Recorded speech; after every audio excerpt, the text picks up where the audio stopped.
Hey guys, I'm Sean and I am an alcoholic. Hey, Sean. Um,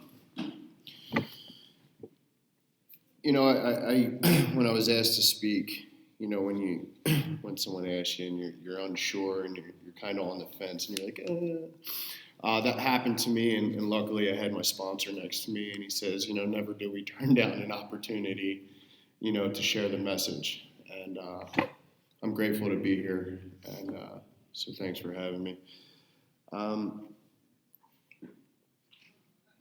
to start out, you heard the two gentlemen basically, wherever the shoe fits. I am an alcoholic. I am a recovering heroin addict at heart.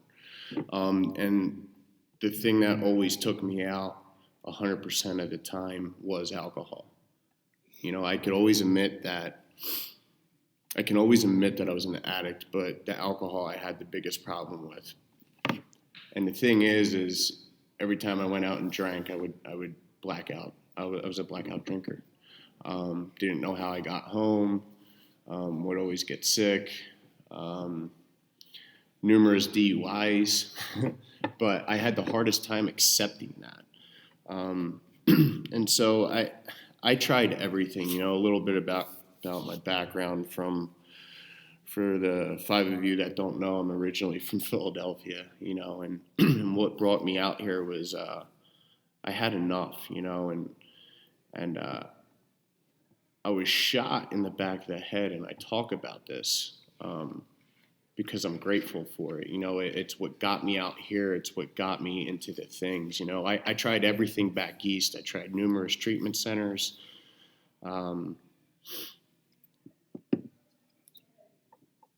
And I wasn't willing at the time, and so when my family told me, hey, would you like to get help and go to a treatment center? I said, yeah. And they're like, are you willing to go to Utah? And I'm like, well, where the hell is Utah? And here I am today, and I got on a plane, and it was one of the hardest decisions that I made in my life, but that geographical change did not stop me from using. I got here and I did the whole treatment thing, and I got released. And the thing is I didn't change. I still ended up relapsing out here. I still found my way around another state to do what I knew what I did best, and that was to get high and drunk. And so, for once in my life, after I went back in, the gentleman who's my sponsor today, when I went out, he said, I want you to keep in contact with me. And I said, okay.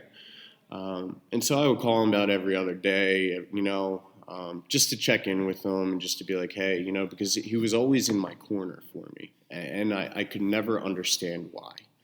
He saw something in me that I didn't see in myself. And I remember calling him and being like, dude, I'm screwed up again. And he goes, I know. And he goes, well, look, are you willing to come back into treatment? And I said, yes. And so I went back in for another 2-week intervention, and I didn't say anything while I was in treatment. I sat down and I listened, and this is where I started to come to terms with I'm an alcoholic. I tried everything, every kind of maintenance that you could think of.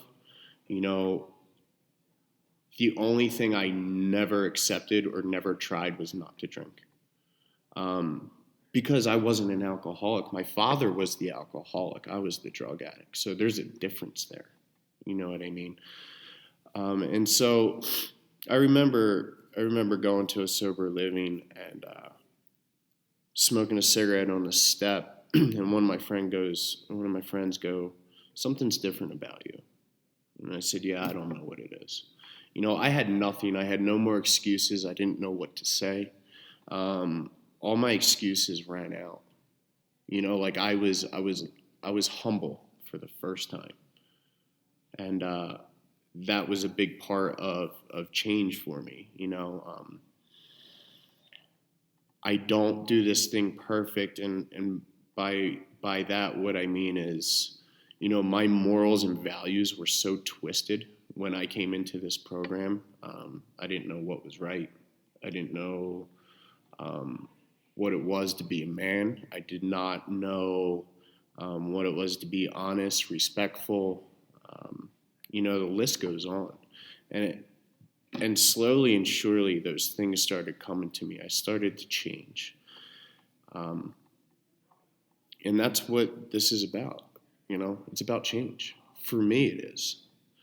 And, my best alcoholic thinking, and I look back on this and I laugh about it now, is because I was about 11 months sober. And I went to an AA conference down in Las Vegas. Okay, and this is great. This story is great. With my sponsor at the time, we had this great idea to start dealing drugs in sobriety while I worked at a treatment center. Okay, so that tells you how sick I was at 11 months sober and how screwed up my morals and values were. And I was on that fence at that time. And either I shit or get off the pot, and what made that decision for me is because I came out here to change the way that I lived. Okay, I worked the steps, and I remember first going through the steps with my first sponsor and, throwing it all out on the table because I was tired of hiding. I was tired of carrying that baggage around with me. And whether I half-assed them, they kept me sober for that amount of time. They made me realize that change that I had, that moment of clarity, that they talk about. And I remember and my sponsor at the time, he lived with me. We had all this shit in my apartment. I was working at a treatment center, and I didn't feel right. And I was like, I can't do this. I came out here to change my life. I came out here, I worked the steps, so I thought I was good on the whole using part. But my best alcoholic thinking got me to, well, maybe I could deal drugs and not use them because the profit and the margin was so big. I was like, yeah. I was still addicted to that lifestyle, the money, the power, the women, the cars, the whole flashy lifestyle. And I was like, you know what? No. And I had to set boundaries. I had to start setting boundaries. And because I'm a true alcoholic, I do things to the extreme. I had to kick him out of my apartment. I had to be like, hey, this isn't going to work for both of us. I think it's best that, we kind of go our separate ways. And that was hard for me because this was a gentleman who took me through the steps. This was a gentleman who saved my life in the beginning, and got me to where I was, and I was such a mess after that. I walked away and I felt like crap, like I did the whole 12 steps on the drugs thing and, finally admitting that I can never drink again. But I still had to apply the steps into other parts and areas of my life. And so this gentleman that took me in for my 2-week intervention, I called him up one night. It was about 11:15 at night, and I remember this. And I said, look, I need you to sponsor me, and I'm not taking no for an answer. And he laughed. And he said, okay. He said, let me get back to you. So he got back to me, a day or two later, and he goes, are you willing to go to any length to stay sober? And before, when I was asked this, I would always say yeah, and I never knew what I was getting into. I was just like, yeah, and this time I was like, yeah, because I didn't want to feel that way anymore. I was tired of feeling that way. And I was scared to go through the steps with him, and when I started going through it, things got easier for me. They weren't as scary as I thought. I got to relieve that baggage all over again. It was a really rough spot for me, and I stayed sober through all of it without picking up. And that's where the first step took on a whole nother meaning for me. Not just over drugs and alcohol, but over, people, places, things, lifestyles, anything that you put to it. Um, and that's where it got me today. You know,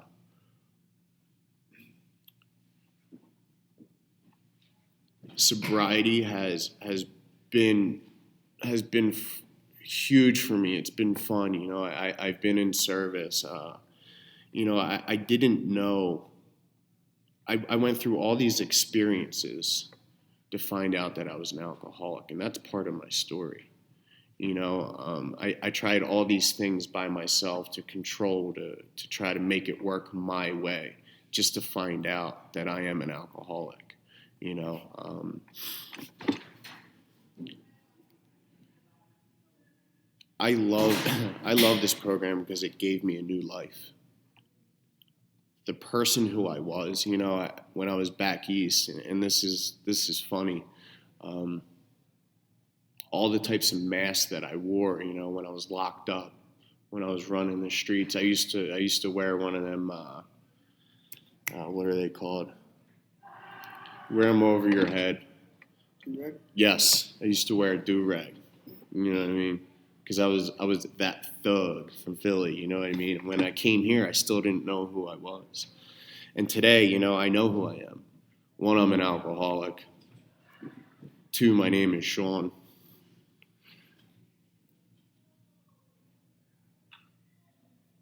You know, and I get to be a man today. You know, through this program, it has showed me a new way to live, and I love it. You know, so there's nothing. You know, as long as I don't pick up a drink or a drug, that's the only thing that I have to do perfect. It's the only thing that I have to do perfect, and I've been doing it for over 3 years now. My sobriety date is February 15th of 2011, and I've had many before that, and this is the longest that I've been sober. You know, step one was the biggest step for me, and accepting that I am an alcoholic and knowing were two different things for me. And I'm grateful. I can say I'm grateful today. So thanks for letting me share.